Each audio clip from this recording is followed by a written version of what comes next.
계속해서 엘리후가 욥이 자신을 의롭다고, 자신은 잘못한 게 없다고, 자신은 의롭다고 그렇게 하는 것에 대해서 논박을 합니다. 내가 하나님보다 오히려 의로운 듯이 말하는구나. 2절에 보면 내가 2절에 내가 하나님보다 의로운 듯이 말하는데 의로워도 또 범죄한 것보다 나은 것이 무엇인가 네가 그렇게 얘기를 하는데, 그러나 알아야 될 것은 네가 의롭든지 범죄하든지 하나님께 무슨 영향이 있겠느냐. 이 엘리후를 가만히 들여다보니까 하나님의 그 크심에 대해서 항상 이렇게 늘 생각하고 있는 것 같아요. 그래서 내가 의롭든지 아니면 네가 범죄해도 6절에 보면 그게 무슨 관계가 있겠느냐.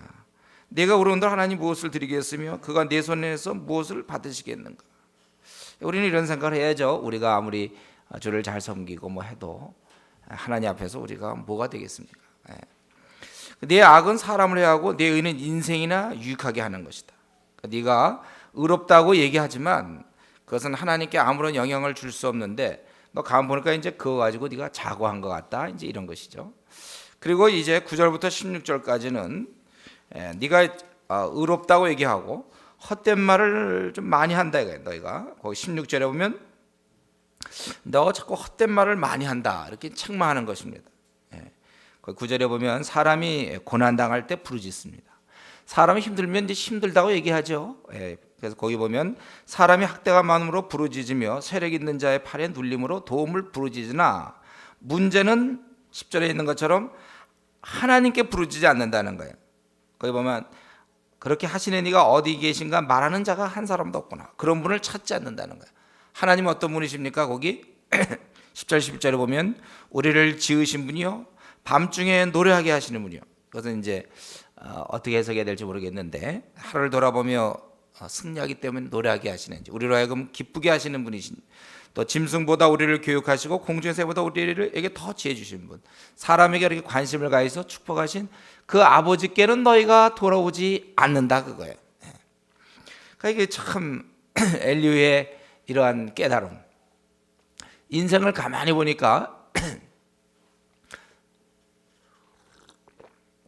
사람을 가만히 보니까 힘들 때는 힘들다고 부르짖긴 해요. 힘들다고 죽겠다고 그랬습니다. 한숨 쉬어요. 그러나 문제는 하나님께는 돌아오지 않는다 그거예요. 그리고 내가 하나님께 부르짖어도 안 되는 것은, 혹시 네가 하나님께 부르짖어도 안 되는 것은 12절에 있는 것처럼 교만 때문에 안 된다는 거예요. 그들이 악인의 교만을 인하여 거기서 부르짖으나 응낙하는 자가 없음은 헛된 부르짖음은 하나님이 결코 듣지 아니하시며 전능자가 돌아보지 아니하심이라. 그러니까 사람이 힘들 때는 뭔가 의지하고 싶고 뭔가 이렇게 찾긴 찾는데 중요한 건 하나님을 찾지 않고, 혹시 하나님을 찾는 것 같은데도 본인의 그런 교만 때문에 안 된다는 거예요. 그런데 바로 욥아, 거기 이제 14절은 우리 말이 없지만은 결국 욥한테 얘기하는 거예요. 네가 근데 교만 때문에 안 되는데 넌 오히려 하나님 앞에서 네가 시비를 알아보겠다는, 넌 어떻게 그런 심히 교만하고 방자한 말을 하는 너야말로 뭐가 되겠느냐 하는 너랴 이렇게 돼 있죠. 그래서 하나님이 너 같은 자를 당장 벌 주지 않기 때문에 내가 말을 많이 하는구나 이렇게. 그래서 욥을 아주 신랄하게 비판하는 것입니다. 네가 의롭다고 한들 하나님과 무슨 관계가 있겠으며, 둘째로 내가 지금 하나님이 당장 너를 벌하지 않는다고 그렇다고 해서 네가 말을 함부로 짓거리고 있구나. 그리고 사람이 힘들 때 하나님께 나와야 되는데 하나님께 부르짖지 않고 또 교만 때문에 하나님께 나아가도 안 된다 그렇게 얘기하고 있습니다. 여러분, 우리 이 엘리후의 얘기를 들으면 어떻습니까? 우리 그 욥의 친구 엘리바스, 빌다 소발과는 달리 그는 좀 하나님에 대해서 많은 얘기를 하고 있는데 욥에 대해서 진단은 잘못하고 있지만 이런 말들은 사실이죠. 지금도 여전히 이것은 사실입니다. 그러니까 우리가 생각할 때 오늘만 이런 사람이 있는 줄 알았거든요. 사람이 힘들다고 그러면서 하나님 안 찾고 밤낮 힘들다고 어렵다고 그러고 그냥 술이나 마시고, 사람들이 보통 그렇게 해결하는데 그 당시에도 똑같았어요. 엘리후가 욥 시대도 똑같았다는 거예요. 사람은 이렇게 힘들게 고나게 피곤하게 살면서도 하나님께는 매달리지 아니에요. 교만 때문에 그렇습니다. 사람의 마음에 있는 어떤 그 교만함, 전폭적으로 하나님께 울어야 되는데, 나를 지으신 아버지께 찾아가서 엉엉 소리내서 울어야 되는데 매달리지 않는다는 거예요. 그 어떻게 그 욥의 시대, 그 얼마나 오래전 시대입니까? 그때나 지금이나 사람들이 힘들면 힘들다고 얘기하지, 그 문제를 해결해 줄 수 있는 하나님께는 나오지 않는다는 거예요. 참으로 피곤하고 하루하루의 삶이 구차하고 앞날에 별로 소망이 없으며 무척 지쳐 있지만 나를 지으신 하나님께는 거리를 둘 뿐입니다. 때로 형식적으로는 기도할지 모르겠어요. 그러나 정말 자기의 모든 문제를 한번 다시 원래대로 돌이키시며 나를 새롭게 해달라고는 나아가지 않는 것입니다. 가만히 보면 인생이 있잖아요. 그냥 이렇게 좀 곤고하게 살기로 작정한 사람 같아요. 어떤 사람은 그렇게 힘들다 하면서 절대로 하나님께는 안 나가요. 힘드는 걸 즐기는 것인지 아예 작정한 것 같아요. 인생은 원래 고다. 그래서 거기에 맞춰 살려고 하는 것인지. 성경은 이렇게 나와 있지 않죠. 우리가 힘들 때 나오라 이렇게 돼 있어요. 저는 이 시간에 뭐 여러 이유를 얘기하고 싶지 않고 지금 이 시간에 정직하게 2005년 현 시점에서 이유야 어찌되었든 현재의 삶이 만족스럽지 못하고 답답한 사람이 있습니까? 우리 중에 체면을 뒤로 하고 누가 보더라도 하나님께 절대적으로 매달린다, 그렇게 보일 정도로 매달리십시오. 나의 일상생활을, 그런 건 다 지금 중요한 게 아니에요. 우선 하나님께 나아가십시오. 하나님은 우리를 처음부터 만드신 분이시고 우리를 사랑하시는 분이시고 우리를 이끌어주시는 우리의 아버지이시라는 사실을 우리가 기억하고, 그렇기 때문에 고아처럼 내 인생을 마치 이 땅에서는 내가 내 인생을 책임져야 되는 것인 양 그렇게 생각하면서 살지 말고 나에게도 참 내가 고아인 줄 알았는데 나에게도 알고 보니 나를 사랑하는 아버지가 계시구나. 다만 내가 가지 않을 뿐이죠. 그 아버지께 나가십시오. 뭐 그 생을 뭐 그렇게 고집합니까? 뭐 별 뾰족하지도 않은데 그렇게 답답한 삶을 왜 그냥 그렇게 고수합니까? 뭐 그렇게 잘났다고 왜 이렇게 교만하십니까? 성경에는 왜 너희들 교만하게 그러냐. 그 당시에 정말 이게 별로 한 3,000년 전 그 정도 됐는지 모르겠어요. 얼마큼 됐는지. 그 오래전에 그때 이 사람들이 힘들다고는 부르짖지만 하나님께는 나아가지 않는다고. 그분께 나가잔다. 10절 11절에 나를 지으신 하나님 곧 사람으로 밤중에 노래하게 하시며 우리를 교육하시기를 땅의 짐승이 하심보다 더하게 하시며 우리에게 지혜 주시기를 공중의 새에게 주심보다 더하시니 이가 어디 계신가 말하는 자가 한 사람도 없구나. 사람들이 나가지 않는다는 것입니다. 여러분, 우리 하나님께서 우리를 이 땅에 보내실 때 우리 보고 초라하게 살라고 이 땅에 보내지 않았어요. 우리 보고 이 땅에 살면서 다른 사람 앞에 수치를 당하면서 살라고 이 땅에 내지 않았습니다.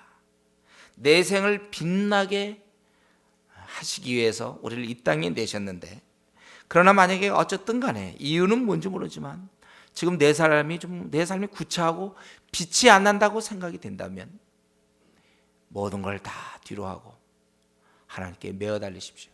하나님, 내 생을 빛나게 해주십시오. 이런 식으로 내가 살지 않기를 원합니다. 이것은 정말 세상에서는 한번 우리가 어렵게 된다든가 힘들게 될 때 다시 회복되기가 어려워요. 이미 시간이 많이 흘렀습니다. 이제 점점 기운이 빠져요. 나에게 그런 힘이 없어요. 그럴 때 세상에서는 다시 한번 내가 20대였다면, 우리는 그런 생각을 문득 그렇게 하시죠, 여러분들. 저 여러분 아마 그런 생각할 거예요. 그러나 그런 생각해보면 뭐예요? 세상에서는 길이 없어요. 그러나 하나님 아버지께서는, 온 우주를 지으신 그 창조주 하나님께서는 나를 다시 새롭게 할 수 있는 것입니다. 믿으십니까, 여러분? 우리를 새롭게 할 수 있어요. 내 마지막 다 망가진 것 같더라도 하나님은 우리를 망가진 것 같은 데서도 일으키신다고 그렇게 얘기했습니다. 요셉이 다 망가진 것 같고 이방 땅에 팔려서 노예가 되고 그러고서 누명을 써서 감옥에 들어서 필연 그는 망한 것 같지만 하나님이 그를 이끄실 때 그는 대이집트의 총리가 되는 거예요. 우리 성경은 얘기하고 있습니다. 너희 중에 고난당하는 자가 있느냐? 저는 기도할 것이요. 여러분, 우리가 이 기도를 통하여 우리가 하나님 앞에 모든 것이 회복되는 것입니다. 우리는 이 땅을 살면서 크든지 작든지 다 나름대로의 좀 어려움이 있을 거예요. 좀 답답함이 있고 좀 속상한 것이 있겠고 좀 돌이켜봤으면 좋겠고 요거 그때 그렇게 했으면 참 우리는 이런 생각할지 모르겠어요. 그런 생각하지 마세요. 지난 날의 거는 하나님이 나를 위하여 나를 쓰시기 위한 경험에 불과해요. 우리가 이제 하나님께 기도하고 나간다면 하나님께서 그를 붙잡아 주시고 돌보아 주시고 승리하게 하시고 빛나게 하신다는 거예요. 우리는 이 엘리후 그가 욥에 대해서는 진단을 잘 못했지만 그러나 그가 하고 있는 말들은 다 아주 귀한 말들이죠. 그래서 나중에 보면 하나님께서 욥의 친구를 책망할 때 엘리바스나 빌닷이나 소발은 책망했지만 이 엘리후는 책망하지 않았어요. 비록 욥에 대해서 좀 잘못 생각한 건 있지만 이제 36장에 보면 지금 35장에서는 너 욥이 너 자신을 의롭다고 하는 것에 대해서 논박하고 그게 뭐 하나님과 무슨 관계냐. 두 번째는 네가 너무 하나님이 당장 심판에 임하지 않는다고 헛된 말을 많이 한다고 이렇게 논박을 하는 것입니다. 그리고 마치 이 욥의 얘기를 들으면 하나님이 좀 공의롭지 않은 것처럼 얘기하는데 사실은 하나님은 공의롭다. 그 얘기를 하는 거예요 지금. 그리고 공의롭기 때문에 벌을 주셨고 너는 돌아와야 된다. 그것이 이제 36장의 내용이죠. 그래서 하나님께서는 공의롭게 심판하시고 환난 당할 때 구원해 주시니까 15절까지 그래서 16절부터 너는 돌아와야 된다. 돌아와서 그리고 그분을 찬양해야 된다. 이것이 36장의 내용입니다. 먼저 자기가 하는 말이 귀하다는 것을 먼저 주지시키고 있죠. 그래서 나를 잠깐 용납하라. 왜냐하면 자기가 이제 가르치는 입장이니까 내가 네게 보이리니 이는 내가 하나님을 위하여 오히려 할 말이 있음이라. 내가 먼 데서 지식을 취하고 그래서 먼 데서 지식을 취했다는 것은 이런 어떠한 좀 많은 상식, 많은 지식에서 가져왔다는 거니까 자연계라든가 우주라든가 뭐 역사라든가 그런 데서 취하고 나를 지으신 자에게 의를 돌려보내리라. 의를 드러내려고 한다는 것이죠. 나는 진실을 얘기하는 것이다. 또 나는 그냥 얘기하는 게 아니라 지식을 여기 보면 지식이 구비한 자가 너와 함께 있느니라. 누구예요? 이럴 때 누군지 아셔야 돼요. 엘리후죠. 자기 얘기하는 거니까 지식이 있다는 걸 이렇게 시적으로 네가 지금 지식 있는 자와 함께 있는 거다. 나 엘리후다. 그렇죠. 자기가 지식이 진실을 얘기하고 지식을 갖고 있다 그러는 거예요. 그러면서 무슨 얘기하냐면 5절부터 15절까지 하나님은 공의롭게 심판하시고 환난 당할 때 구원해 주신다는 거예요. 하나님은 굉장한 전능자시지만 아무도 멸시하지 않아요. 우리는 이 땅에서 때로는 멸시를 받을 때가 많습니다. 그러니까 자존심 때문에 그래서 그냥 그거와 싸우고 그것 때문에 마음 아파하고 다른 사람이 자기를 좀 무시하면 무시한 듯한 거 있으면 아주 기분 나빠하고 그러지 않습니까? 하나님이신데도 하나님 우리를 절대로 멸시하잖아요. 여러분 왕따를 아무리 이 땅에서 당해도 하나님 우리를 왕따로 하지 않아요. 우리의 그걸 존중해요. 나의 그런 어리석음과 나의 부족함이라도 하나님은 멸시하지 않습니다. 우리가 참 지혜가 짧아서 또 우리가 잘못하는 거 있더라도 하나님 우리를 그렇게 멸시하지 않아요. 친구들의 가운데서는 아이고 쟤는 밤낮 그래. 교회 내에서도 아이고 저 친구는 좀 안 되겠어. 집에서도 혹시 무시당할 수 있어요. 하나님은 왜 너 그렇게 했냐? 우리끼리는 그럴 수 있어요. 하나님은 전능하신 분이시지만 멸시하지 않습니다. 우리를 멸시하지 않아요. 우리는 우리끼리 멸시해도 그분은 우리를 멸시하지 아니하시고 그는 악인을 멸하시고 고난받는 자를 신원, 고난받는 자를 위해서 이제 하나님께서 풀어주시는 거예요. 의인에게 관심을 갖고 있다고 그랬죠. 7절에 그는 존귀케 하시는 것입니다. 그는 의인에게서 돌이키지 아니하시고 그를 왕과 함께 영원히 위에 앉히사 존귀하게 하시며 그리고 혹시 그들이 누설에 매이거나 이 체인, 쇠사슬에 매이거나 환난의 줄을 얽혔으면 그때는 뭐냐면은 이러한 환난과 어려움을 통하여 우리가 자신에게 그러한 허물을 깨닫게 되는 거예요. 교만을 알게 되는 것이죠. 그것을 알게 해서 왜 그런 걸 알게 하냐면 결국은 죄악 가운데서 돌아오게 하려고. 10절에 그들의 귀를 열어 교훈하게. 사람이 교만할 때는 말을 안 들어요. 하나님 말씀을.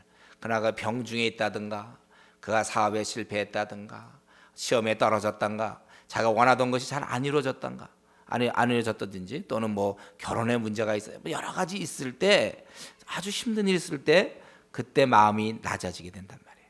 그래서 그때는 귀를 열어 교훈을 듣게 하시며 명하여 죄악에서 돌아오게 하시나니. 그래서 우리 하나님께서는 이러한 여기서 보면 이 엘리바스나 빌다 소발보다 훨씬 많이 나아가 있죠. 고난을 통하여 하나님께서 그를 돌아오게 하신다. 교훈하며 이렇게 하는 거예요. 그래서 만일 그들이 청정하면 형통하고 즐거울 것입니다. 우리 그리스도인의 삶이 여러분이 정말 하나님 말씀에 순종하고 사는 사람이라면 여러분의 생활은 즐거워야 돼요. 그렇죠? 우리는 즐거워요. 정말 우리가 지금 즐겁죠, 여러분. 신앙생활하는 게. 내 생활에 즐겁죠? 다시 태어나도 이렇게 살죠, 여러분. 그렇게 되는 거예요. 원래 그분을 청정하고 섬기면 형통이 나를 보내며 즐거이 해를 지낼 것이요. 참 그분을 우리가 청정할 때 참 즐거워요. 이건 우리 경험상 알고 있는 것이죠. 또 만약에 청정치 아니하면 불순종할 때 망하는 것이다. 그런데 문제는 뭐예요? 이런 하나님의 원리, 권성진악이라고 볼 수 있는데 그럼에도 불구하고 13절에 보면 사악한 자는 속박을 받아도 구하지 않아요. 아무리 힘들어도요, 이 사악한 자들은 힘들어도 하나님께 안 나온다는 거예요. 구하지 않는다는 거예요. 그래서 마음이 사악한 자들은 분노를 쌓으며 하나님께 속박을 받을지라도 도우심을 구하지 아니하니 이때 도우심을 구할 때인데 구하지 않는다는 것이죠. 그들은 젊어서 죽으며 그 생명이 남창과 함께 망하려니와 가장 비천한 자와 같이 된다는 거예요. 그러나 우리가 알아야 될 것은 하나님은 공고한 자를 그 곤고할 즈음에 구원하시며 학대당할 즈음에 그 귀를 여시나니. 하나님의 의도는 이건데 사악한 자는 안 받아들이고 마음이 부드러운 자들은, 겸손한 자들은 하나님께 나아감으로 공고한 자를 구원해 주시는 분이시다. 공고한 자를 구원하시고 그리고 고난 중에 말씀하시는 그런 분이시다. 그 귀를 여시는 분이시다. 이것이 이제 엘리후가 훨씬 그 친구들보다 많이 나가 있는 부분이죠. 훨씬 더 가까운 부분이에요. 이러한 곤고한 자를 공고할 쯤에 구원하시는 분이시구나.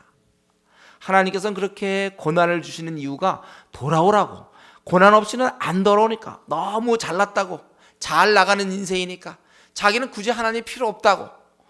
그러한 자들에게, 교만한 자들에게 고난을 주셔서 돌아오도록, 자기를 한번 돌아볼 수 있는 기회를 주셔서 결국 중요한, 진짜 중요한 것, 이 나그네 길 짧은 요거 뭐 한 80년생은 아무것도 아니에요. 이거는 요때 혹시 우리가 힘들게 살지라도 이때 교만한 마음이 없어지고 낮아진다면 그건 성공이에요.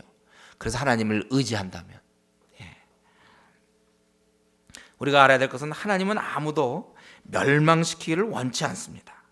하나님은 사랑하시는 분이에요. 본인이 괜히 하나님이 사랑이 없다라든가 본인이 하나님에서 대항할 뿐이지 정말 하나님이 우리를 사랑하지 않는 분이십니까? 멸시치 않는 분이라고 그랬어요. 여기 보면 멸시치 아니하고. 다만 그러나 이 사악한 자는 자기가 스스로 하나님이 나쁜 하나님이라고 스스로 생각하고 자기가 하나님께 돌아오지 않아요. 어려우면 어려울수록 더 분노할 뿐입니다. 하나님께 돌아오지 않아요.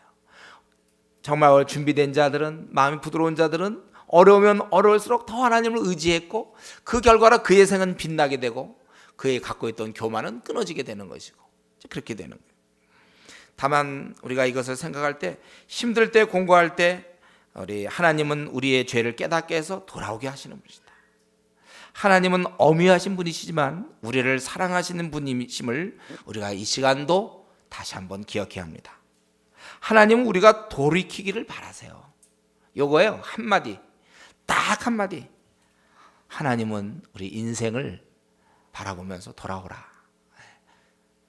그들이 너무 편안하게 또 교만하게 모든 게 자기 세상인 양 살까봐, 그리고 돌아오지 않으면 결국 영원한 멸망을 당하니까 때로 낮춰주셔요. 낮춰줘서 소리를 들을 수 있도록 하시고 그래서 돌아오도록. 여러분, 우리 하나님은 이게 하나님 창세로부터 지금까지 어떤 부모가 자식을 사랑하지 않는 부모가 어디 있겠습니까? 그가 타락한 자식이라도 사랑하는 하나님, 우리 인생을 누구나 다 돌아오기를 원하고 계십니다. 근데 우리 사람들이 안 돌아오죠. 그래서 역사상에 예수님을 이 땅에 보내신 것이고 예수님을 통해서 우리를 돌이키신 것이고 오늘날은 이제 우리를 통해서 학교에서나 직장에서나 혹은 우리 가족, 친척들 우리를 통해서 돌아오도록 하시는 거예요.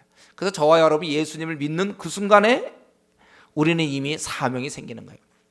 때때로 우리 비전 얘기를 하는데 앞날의 비전이 무엇인가? 그래 아주 딱 우리는 이미 기본적으로는 다 돼 있어요. 우리가 사람을 하나님께 돌아오게 하는 일, 제자 삼는 일, 그게 우리 비전이에요. 우리의 이 일은 누구나 다 하는 일이고 그에 따른 우리의 어떠한 직업의 형태는 다를 수 있어요. 우리는 누구나 이미 다 사명을 이미 다 갖고 있잖아요. 그러니까 사명 얘기 너무 많이 할 필요 없어요. 어떤 형태로 할 것인가 그거지.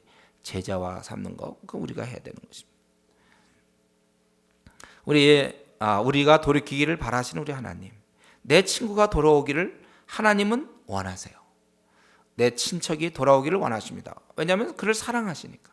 돌아오지 아니하면 그는 파멸인데, 영원한 멸망인데, 절벽을 향해 지금 가고 있는 중인데 그 돌아오는 걸 우리 하나님이, 사랑의 하나님이 당연히 기뻐하시는 것입니다. 때때로 우리가 절벽을 향해 가고 있기 때문에 때때로 하나님께서는 고난이라는 하늘의 사자를 보내시는 거예요. 그래서 우리로 하여금 이런 고난과 환난을 통해서 내 죄악을 버리게 하시고 교훈을 듣게 하시는 것입니다. 그렇기 때문에 하나님이 이런 분이니까 자 욥아, 그래서 16절부터 23절까지 너 돌아오라 그거예요. 여기 이제 엘리후가 잘못 보고 있는 거죠. 이미 욥은 돌아왔고 의인으로 살고 오히려 그는 다른 목적 때문에 고난을 받는데, 그런 이 말은 다 사실이죠. 그렇죠? 엘리후가 얘기한 거. 너 그러니까 돌아오라. 뭐냐 하면 16절에 이제 하나님께서 너를 끌어내 축복하려 하신다. 친구들은 그 고난을 계속해서 죄로 받거든. 죄로 해서 너 이제 그거다 그랬는데 그걸 끌어내서 축복하려 하신다. 벌이라든가 심판이라든가 공의가 너 임했으니까, 그렇기 때문에 18절 너는 하나님이 너를 이렇게 벌과 심판과 공의를 너에게 이렇게 베푸시고 있는 중이기 때문에 너는 대적하지 말라. 하나님을 대적하지 말라. 너는 분격함을 인하여 징책을 대적하지 말라. 대속함을 얻을 일이 큰즉 스스로 그릇되게 말지어다.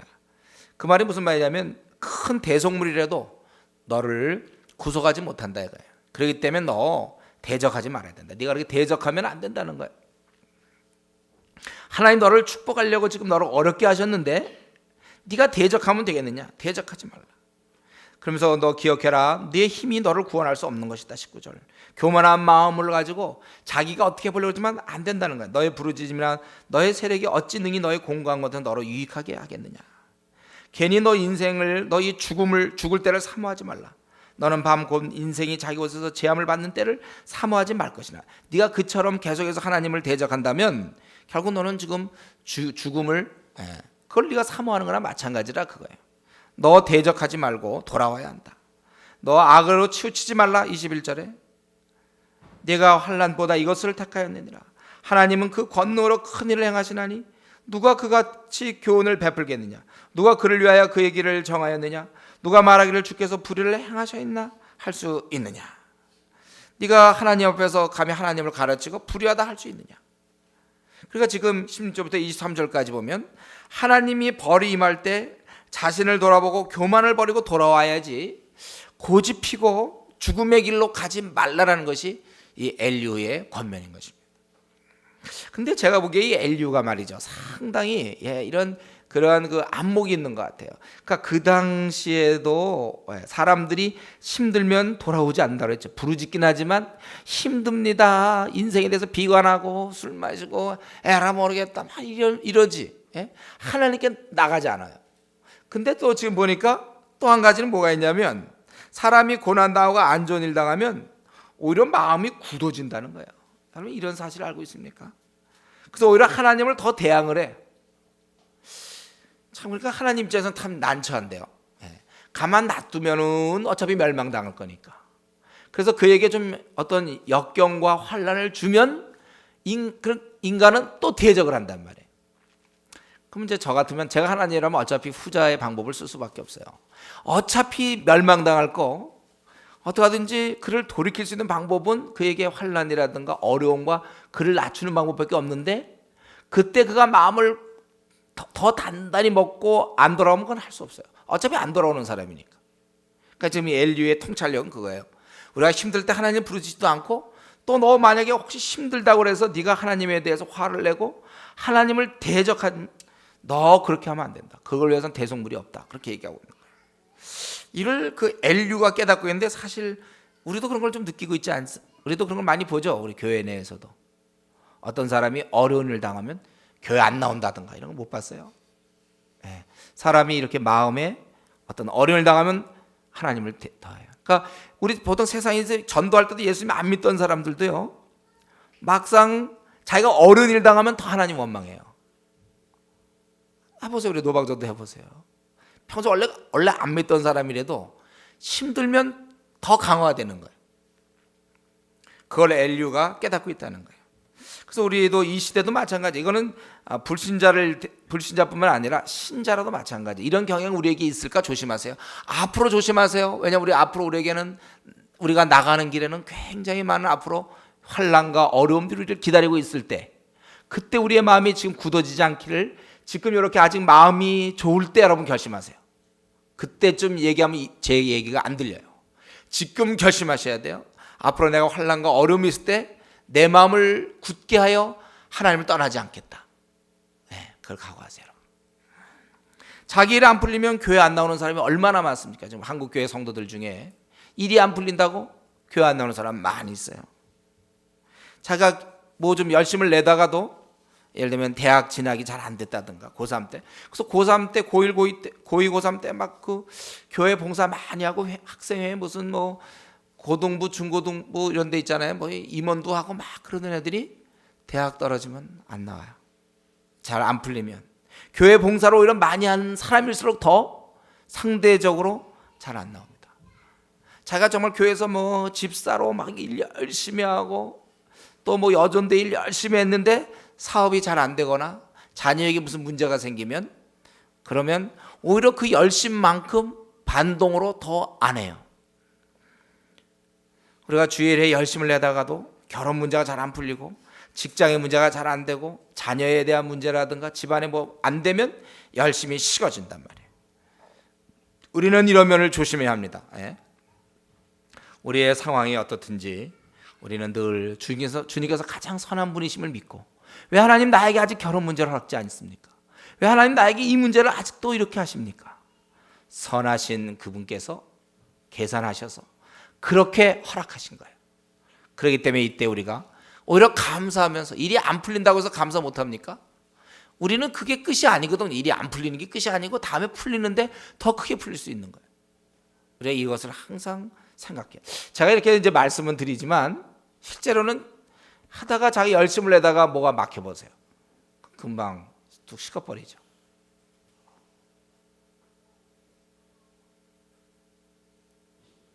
이해가 안 돼?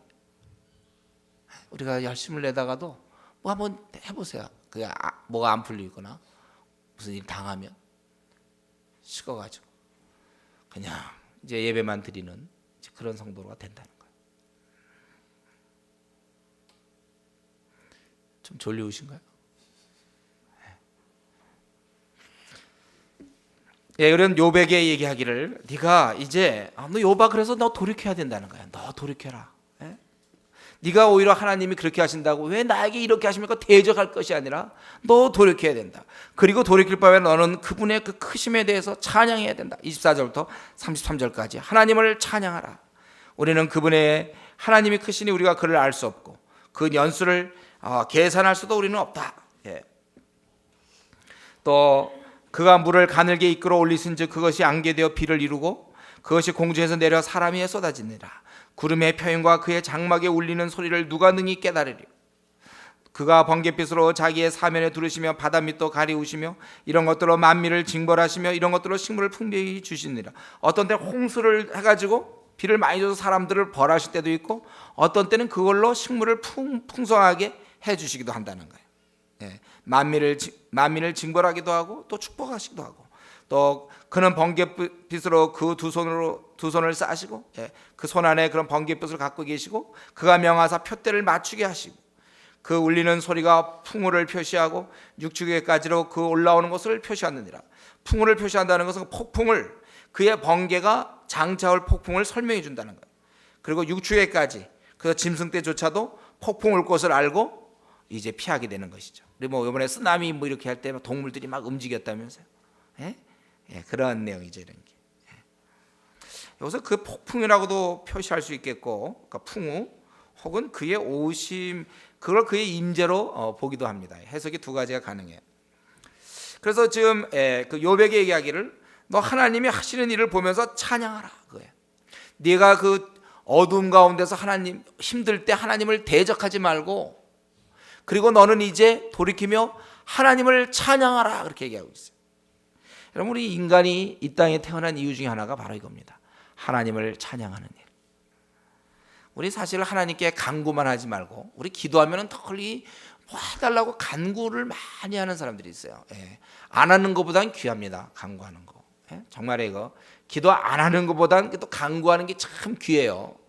그러나 우리가 또 놓쳐서 안 될 게 찬양할 거예요. 찬양. 예.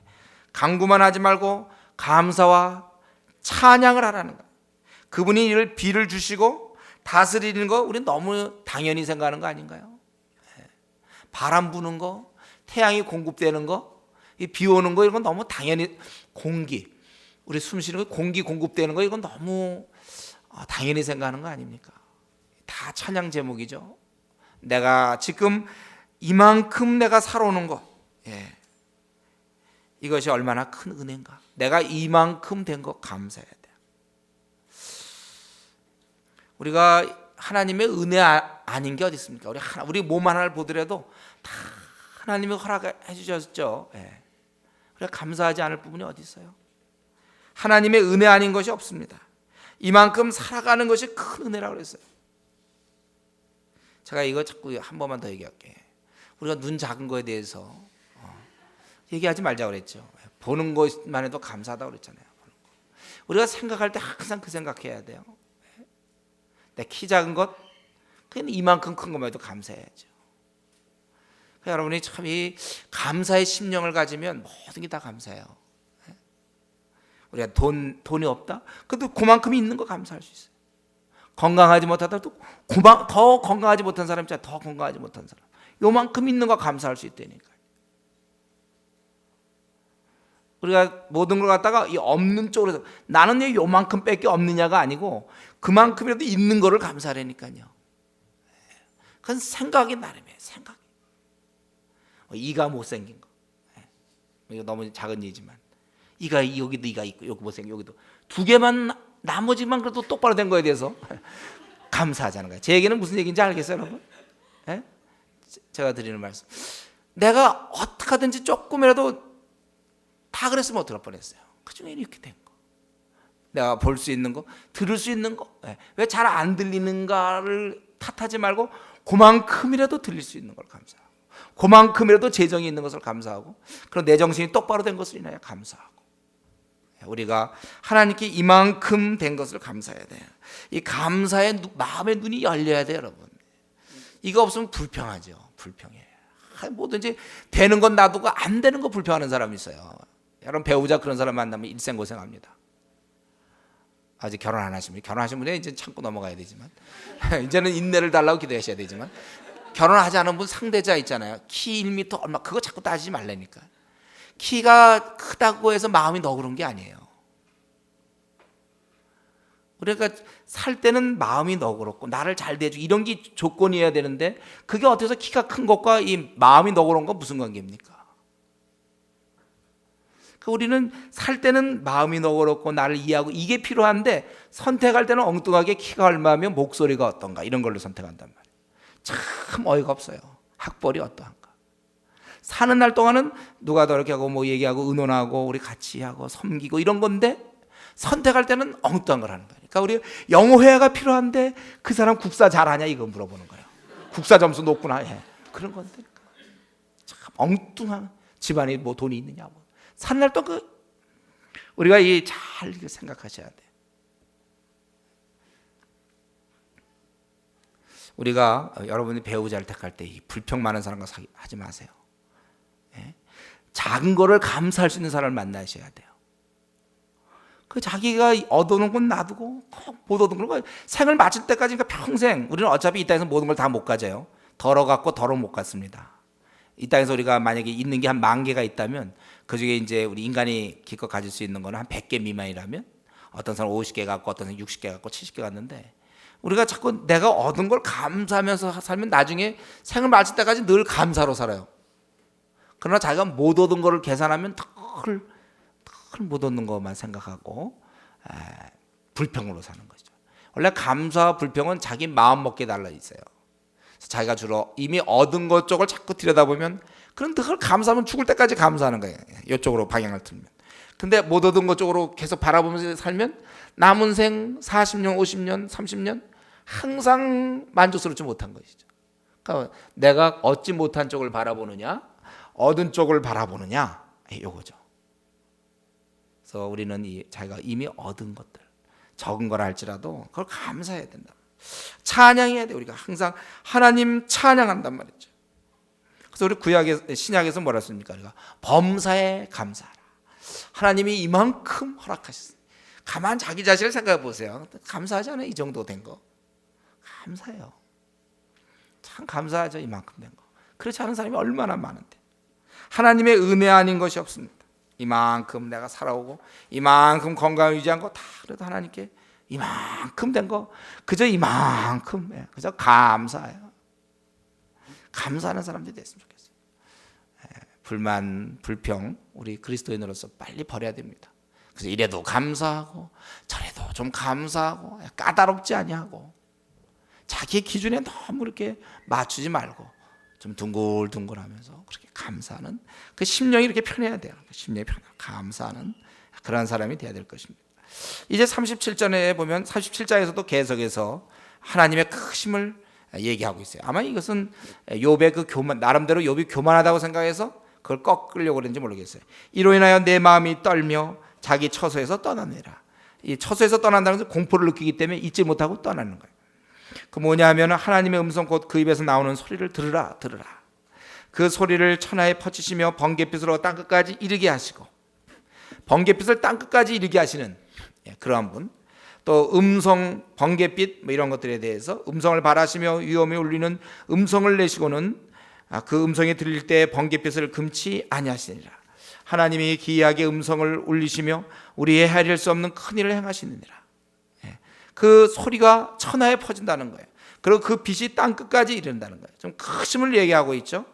눈을 명하여 땅에 내리라 하시며 적은 비와 큰 비도 그같이 내리게 하시느니라. 어떤 때는 적은 비, 어떤 때는 큰 비, 하나님께서 그것을 다 명하셔서 그렇게 한다는 것입니다.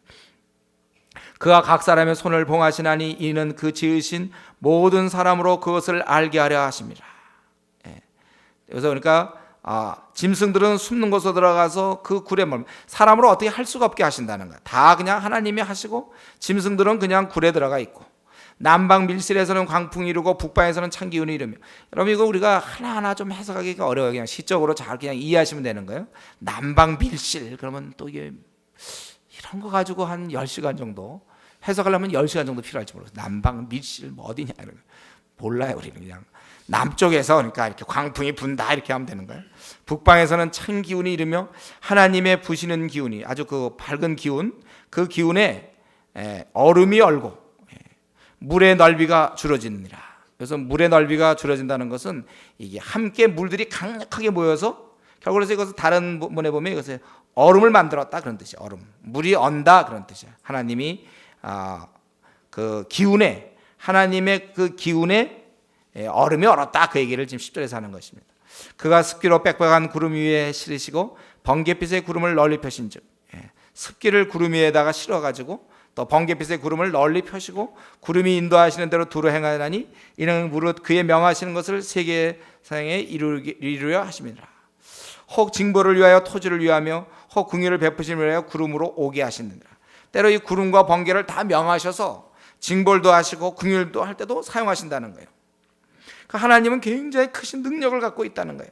그렇기 때문에 욥이여 이것을 듣고 가만히 서서 하나님의 그 기묘하신 일을 궁구하라, 연구하라, 이거야. 생각해봐라. 하나님이 어떻게 이런 것들을 명령하셔서 그 구름의 번갯빛으로 번쩍번쩍하게 하시는지 네가 아느냐. 우리는 그것을 그냥 당연히 본단 말이에요. 구름이 떠 있고 뭐 번개르나 하나님이 그것을 명하신 것이고 그걸 네가 알겠느냐. 구름에 평평하게 뜬 것과 지혜가 온전한 자의 기묘한 일을 네가 아느냐. 남풍으로 하여 땅이 고요할 때 네 의복이 따뜻한 까닭을 네가 아느냐. 네가 능히 그와 함께 부은 거울 같은 견고한 궁창, 이 하늘을 펼 수 있느냐. 우리 하늘이 당연히 있는 건데 이 신앙의 눈으로 볼 때는 그 하늘을 누가 펴셨느냐. 그 견고한 하늘을 네가 펼 수 있느냐. 우리가 그에게 할 말을 너는 우리에게 가르치라. 우리는 어두워서 진술하지 못하겠노라. 말해보라. 그에게 할 말을 말해보라. 우리는 말할 수 없다. 모르겠다 이거예요. 내가 말하고 싶은 것을 어찌 그에게 고할 수 있으랴. 어찌 삼키우기를 바랄 자가 있으랴. 내가 모르고 말하는 것이 하나님께 들려지기를 누가 바라겠느냐 이거죠. 어찌 삼키우기를, 즉 멸망받기를 바라겠느냐. 우리가 이렇게 무식해가지고 하나님에 대해서 이렇게 얘기한 것들, 이런 것들이 하나님께 들려지지 않기를 원한다 이거예요. 우리는 그걸 원하는데 욥 너는 이제 그렇지 않다는 게 이제 깔려 있는 것이죠. 그래서 욥 보고 너 듣고 생각해 보라는 거야. 이러한 구름과 또는 이 바람과 번개와 하늘, 이 모든 것들이 네가 그것들에 대해서 다 진술할 수 있겠느냐 이거예요. 그러면서 계속 얘기하기를 21절 22절 사람이 어떤 때는 궁창에 이 하늘의 광명을 볼 수 없어도 구름이 끼면 못 보잖아요. 또 바람이 지나가면서 오히려 하늘이 맑아지는 그런 맑아지느니라. 북방에서 금빛이 나오나니, 이건 어떤 그 확실한 의미를 잘 모르겠는데 하나님께는 두려운 위험이 있느니라. 하나님의 그런 임재를 생각하는 하나님의 그런 두려움, 이 온 천하 만물을 보면서 이제 그러고 드디어 우리 38장에 들어가면 하나님이 이제 직접 말씀하는 거예요. 당신이 하시는 이들 뭐 악어라든가 뭐 이제 이런 것들 막 만드시고 이런 얘기를 이제 직접 하나님이 하시는 것이죠. 아마 이거 이 엘리야가 약간 예비 준비시키는 중인지 모르겠어요. 그래서 결론적으로 뭡니까? 그분은 전능자를 우리가 측량할 수 없나니 그는 권능이 지극히 크사 심판이나 무한한 공의를 굽히지 아니하심이니라. 그러므로 사람들은 그를 경외하고 그는 마음에 지롭다 하는 자를 돌아보지 않, 이 교만한 자들을 돌아보지 아니하시느라. 우리는 결론적으로 전능자는 우리를 측량할 수 없으며 전능자를 우리가 권능이 크시고 그분은 공의로 심판하여 굽지 아니하신다고 그랬어요. 그러므로 사람은 그를 경외해야 되는 거예요. 인간의 원래 기본 삶은 우리는 그를 경외하면서 살아야 된다는 것입니다. 그리고 왜냐하면 그는 교만한 자는 돌아보지 않기 때문에 그렇다는 거예요. 그래서 우리가 알아야 될 건 뭡니까? 이런 자연의 모든 것은 다시 한번 우리 이 시간 생각해 봐야 돼요. 하나님께서 만드신 것, 비라든가 바람이라든가 하늘, 땅, 이 모든 것, 바다들 하나님께서 다 만드신 거예요. 그리고 우리는 그 안에서 살면서 이 자연을 신뢰합니다. 그래서 태양이 내일 또 뜰 것을 우리는 믿어요. 그걸 막 회의하고 두려워하고 태양이 내일 안 뜨면 어떻게 될까? 여러분 걱정하는 사람 있습니까? 우리는 저 지구가 혹시 부딪히면 어떡할까? 부딪히면 또 하늘이 갑자기 무너지면 어떡할까? 여러분 이런 거 우리 걱정 안 하시죠? 우리는 갑자기 오늘이라도 큰 비가 하늘로부터 쏟아져서 우리 모두가 다 죽으면 어떡할까? 아니면 비가 이제부터 한 10년 동안 한 번도 안 오면 어떡할까? 이런 거 하도 우리는 두려워하지 않아요. 이상하게 뭐 회의론자다 뭐다 하더라도 이런 건 걱정도 안 해요. 그러면서도 우리는 하나님이 이렇게 만들어서 하나님이 작동한 그 어떤 피조물의 세계의 그거에 대해서 굉장히 신뢰를 해요. 우리가. 그러나 하나님 당신 자신, 하나님 자신에 대해서 우리가 걱정한단 말이에요. 하나님 우리를 분명히 아버지로서, 아버지가 자식한테 그런 얘기하는 게 뭐 잘못된 겁니까? 야 너희들 걱정 좀 하지 마라. 하나님 우리 신앙인들에게, 당신의 백성들에게 이제 내가 옛날 너희들이 믿지 아니할 때는 그 너희 멋대로 갔으니까 어떡하겠냐. 그러나 너희가 이제 돌아온다면 내가 너희들을 책임지겠다.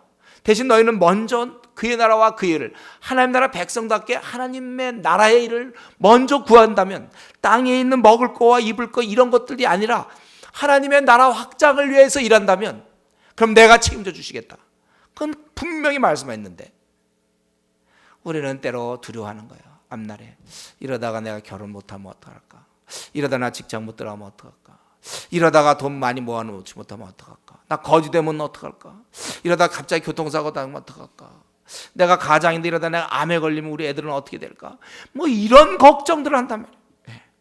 앞날을 두려워 말라고 우리 하늘의 왕께서, 예수님께서 이 땅에 오셨을 때 먼저 그의 나라와 그의 의를 구하면 이 모든 것 더하시겠다고 그랬어요. 우리가 게을러서 일 안 해서 그렇다면 우리 잘못이에요.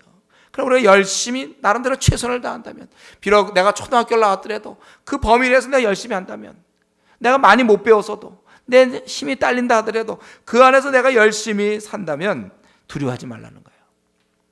자, 우리 고3들에게 얘기하는 건, 네가 최선을 다했다면 그 다음엔 괜찮다는, 어느 학교를 가도 놀아서 가는 건 그건 자기 잘못이에요. 내가 최선을 다하고 또 그렇게 산다면 우리는 두려워할 거 없어요. 하나님 우리가 신뢰해야 돼요. 우리 앞날을 두려워하지 마십시오, 여러분들. 이렇게 되면 어떻게 될까? 저 27살에 군대 갈 때도 두렵지 않았어요. 군대 갈 때 몸무게 제가 51kg라 했죠. 두렵지 않았어. 그렇지만 나 혼자 갔을 때 내게는 성부, 성자, 성령 세 분이 함께 간다. 두렵지 않더라고. 그래서 내가 정말 하나님을 의지하는 거예요. 신뢰하는 거예요. 이런 해라든가 지금 비 올 거, 사실 공기 걷어가시면 어떡하려고 그래요, 여러분? 우리 이런 거 하나도 걱정 안 하거든요. 공기 걷어갈 거, 혹시 그런 거 혹시 걱정하는 사람 있어요? 이따 상담 따로 한번 해야 돼. 하나님 혹시 공기 걷어갈까 봐. 사실 북핵 문제도 걱정할 거 없어요, 우리는요. 그렇게 전쟁이 나면 안 되겠지만 하나님을 의지하고 또 나면 또 나는 거야. 우리 두려워할 거, 이 땅에 우리가 두려워할 게 도대체 뭐가 있습니까? 가지가 뭐 없으면 굶어 죽죠, 뭐. 두려울 거 없어, 이 땅에서. 두려워하지 마세요, 여러분. 앞날에 대해서. 이제 내 나이가 이 정도인데 아직 뭐 집을 장만 못했다든가, 아니면 뭘 노후연금 보험 내가 없다든가, 뭐 내가 이제 건강을 잃었다든가, 암에 걸렸. 두려워하지 마세요, 여러분들. 하나님을 의지하기 때문에 최선만 다하세요. 그저 사는 무리할 거 없어요. 내가 주를 열심히 섬기면서 최선을 다해야 된다.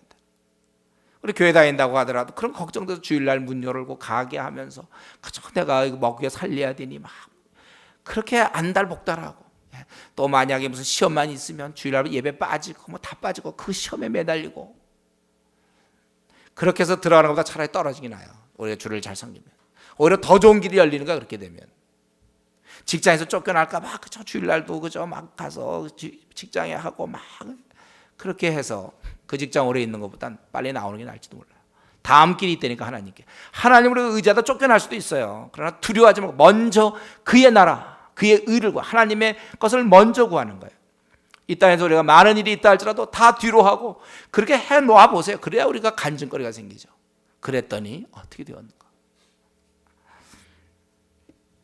우리는 지금 이 엘리야의 이러한 권면을 보면서 가만히 생각해보니까 우리가 지금 문득 우리 그동안 그냥 지냈는데, 사실 이런 하나님께서 주시는 이러한 비와 또 바람과 눈과 또 태양과 이런 하늘, 이런 거에 대해서 우리가 사실은 우리가 다 얻고 누리는 거 아니에요.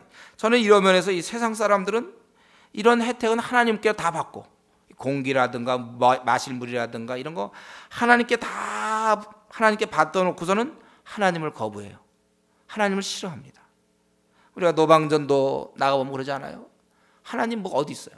하나님 거부해요. 자기는 다 누리면서 태양도 누리고 비도 누리고. 제가 모스크바 한번 간 적이 있었는데 거기서는 이 태양 한번 보는 게 얼마나 복인지 몰라. 거기는 잘 이게 안 떠요, 태양 이게. 그래서 이제 이 태양만, 이 해만 뜨면, 자꾸 내가 태양이래, 해가 뜨면 아주들 좋아하는 거야. 아주 좋아해요. 우리는 근데 정말 우리나라 같은 경우 얼마나 좋습니까, 여러분들? 이게 얼마나 귀한지 알아요, 우리는. 이게 얼마나 귀한데. 근데 이런 건 다 받으면서도 하나님이 없다고 하나님을 거부하는, 그러면서 하는 얘기는 뭐 착하게 살면 되지. 우리는 이런 면에서 참 하나님께서 정말 얼마나 억울하시겠습니까? 하나님이 다 주시는데 저들이 하나님을 거부하고, 오늘도 사실 먹여주시는데. 우리에게는 이러한 우리가 여러분 기도 생활할 때 이런 것을 제대로 느낄 수 있는 느낌을 달라고 기도하세요. 하나님은 억울합니다. 내가 이렇게 존경하고 내가 사모하는 하나님을 세상 사람들이 이렇게 무시하다니. 하나님은 기껏 다 주셨는데, 그를 보호하시 그렇게 하셨는데 그가 거부하다니. 이런 억울하다, 이런 좀 억울함을 위해서 기도하세요. 이런 느낌이 들도록 마음속에.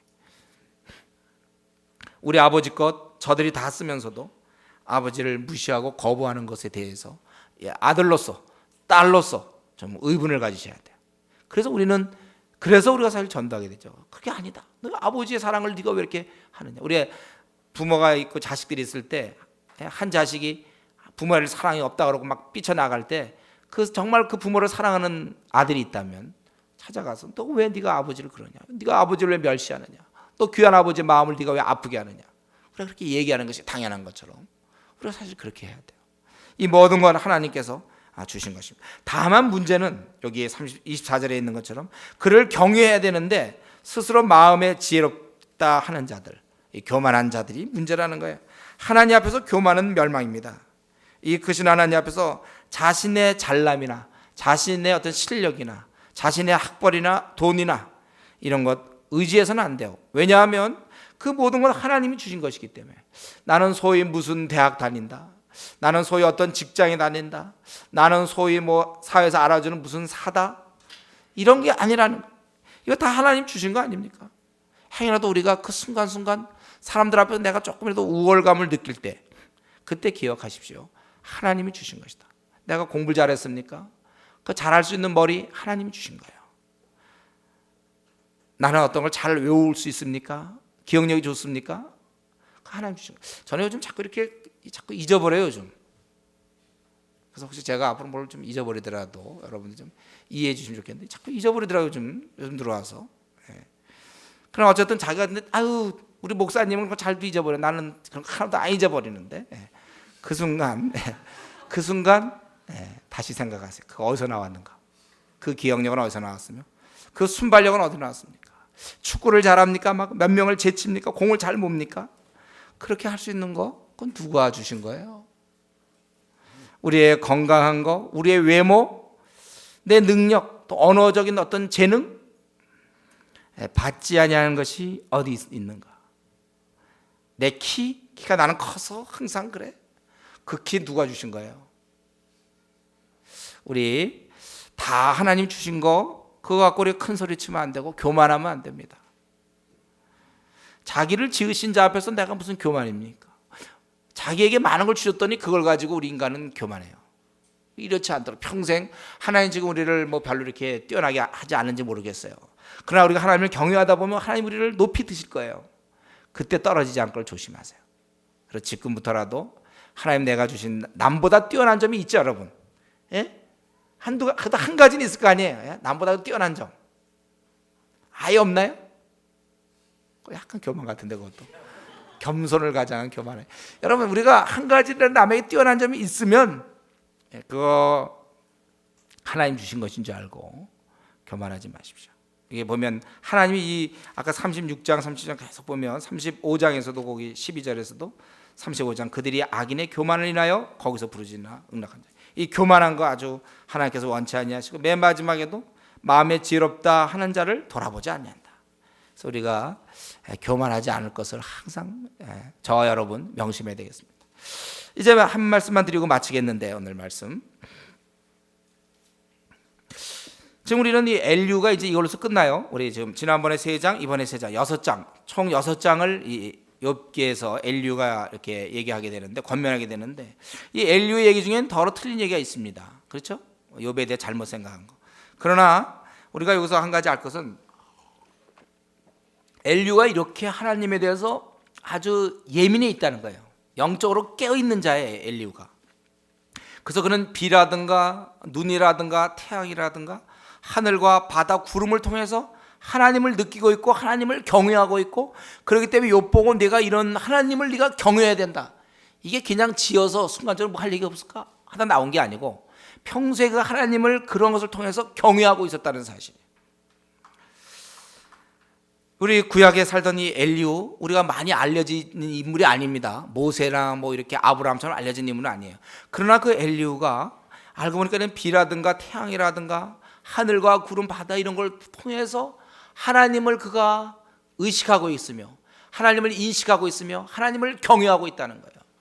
그것은 오늘날 이 시대를 사는 우리 현대인들에게 도전이에요. 사실 우리는 그보다 더 많이 알고 있거든요. 요즘은 그 당시에 누가 욥 시대에 누가 뭐 바닷속에 들어가서 물고기 본 사람 있습니까? 요즘은 막 들어가잖아요, 그렇죠? 들어가서 직접 막 별의별 온갖 것 바다에 있는 거 수천만 가지의 물고기를 이제는 알고 있어요. 이 시대는 그들의 그 신비로움을 알고 있어요. 어떻게 이럴 수가 있는가? 공중에 나는 새들도 우리는 얼마나 지금 많은 종류를 알고 있습니까? 또 우리 수금지와 목토 천해명 이 지구에 대한 것들, 그 위성에 대한 것들, 이 태양계에 대한 것, 또 여기는 안 나왔지만 별에 대한 거, 별 얘기가 없네요. 별에 대한 얘기? 예. 우리 지금 별도 얼마나 많이 알고 있어요. 이름도 막 붙여서 외우지도 못하겠지만 우리 별도 많이 알고 있지 않습니까? 또 수많은 동물들의 그런 생태계를 알고 있어요. 그 하다못해 조그만 미물들도 다 사는 방법을 연구하고 있단 말이죠. 동물의 왕국 같은 거 있잖아요. 텔레비전 나오는 건. 이런 건 보셔야 돼요, 여러분들이. 예? 연속극 말고 이런 걸 보셔야 되는데 거기에 보면 얼마나 그 신비로운지 몰라. 조그만 건 조그만 것대로, 큰 건 큰 것대로 다 있단 말이죠. 우리는 훨씬 더 많이 알고 있고, 특별히 이제 하나님을 믿고 있는 신약시대 우리들은 또 성경을 통하여 하나님의 그러한 속성을 우리는 많이 알고, 욥에 대한 문제도 우리는 다 알고 있어요. 우리는 욥은 몰라서 이러고 있었지만 우리는 그 결말을 다 알고 있는 사람들은 아닙니다. 그런데 문제는 이렇게 알지만 솔직하게 지금 엘리후가 하나님을 경외하는 것보다 우리가 더 나을 수 있겠느냐, 그 문제예요. 정말 내가 아는 만큼 하나님과 더 친하고 경외하고 좋아하느냐, 이 문제입니다. 결국 이 초점은 뭐냐면, 뭐든지 제일 중요한 것은 결국 이 엘리후도 얘기했지만, 그래서 하나님을 경외하라고 하죠. 우리가 고난을 당하든 뭐한 것도 다 하나님을 경외하기 위해서, 우리 인생의 제일 되는 목적, 하나님을 영화롭게 하며 하나님을 경외하는 거예요. 우리는요. 저 여러분은 이제 2004년도와 2005년도가 차이 나야 될 이유는 우리는 지금 더 하나님을 경외하는 자로 바뀌어야 된다는 것입니다. 우리가 기도를 1시간 하느냐 2시간 하느냐, 우리 교회에서는 여기 문제가 되죠. 1시간 이상 하라 그랬으니까 1시간 이상 해야 되는데 못하는 사람 뭐 이런 거 고민하는지 모르겠는데, 중요한 거는 1시간 하든 2시간 하든지, 그래서 기도를 그렇게 하는 이유가 경외하느냐, 하나님을. 우리 PBS 지금 열심히 합니다. 지금 이제 20권을 냈느냐 30권을 냈느냐 열심히 여러분 공부했는데, 그래서 중요한 것은 경외하느냐. 우리가 지금 중국에 갑니다. 중국에 수없이 가서 우리 이제 앞으로 중국을 책임지고 하지만, 그렇게 하는 활동을 통해서 하나님을 경외하느냐. 우리 모두가 다 지금 선교사로 생각하고 선교사 준비를 하며 하지만 하나님을 경외하는가. 교회 예배를 드리고 더욱 나가느냐. 우리도 정말 이렇게 비 내릴 때, 아니면 바람이 불 때, 봄이 왔다고 뭐 사진 찍으러 다녀야 되겠다, 꽃이 아름답게 폈으니 사진 찍어야지, 디카로. 그게 아니고, 이런 봄이 왔을 때 이런 어떤 느낌을 가지며 하나님을 더 경외하는. 어떻게 이렇게 꽃이 아름답게 하나님 하셨을까? 아름답다, 이거 사진 찍어서 남겨야 되겠고, 또 그걸 뭐 퍼가야 되겠고, 막 그러지 말고, 그 아름다움에서 하나님을 나는 더 경외하느냐, 하나님을 경외하느냐, 하나님을 더 느끼는가. 나는 그만큼 영적으로 깨어 있어서 이러한 하나님이 지은 우린 자연계 안에 우리가 들어가 있어요. 하나님 마련하신 무대에서 우리는 살고 있습니다. 늘 여기엔 태양이 공급되고, 밤에는 밤하늘에 반짝이는 별과 달이 있고, 자, 이런 좋은 공기가 있고, 하늘이 있고, 바다가 있고, 나무가 있고, 이런 가운데 우리가 살면서 나는 내 생활 중에서라도 하나님을 느끼며, 그래서 하나님을 더욱더 경외하는 자인가. 바라기는 우리는 시간이 지나면 지날수록 예민하게 하나님께 찬양하면서 경외하는 그러한 신앙을 갖는, 그러한 신앙의 삶을 사는 저 여러분 되기를 바랍니다.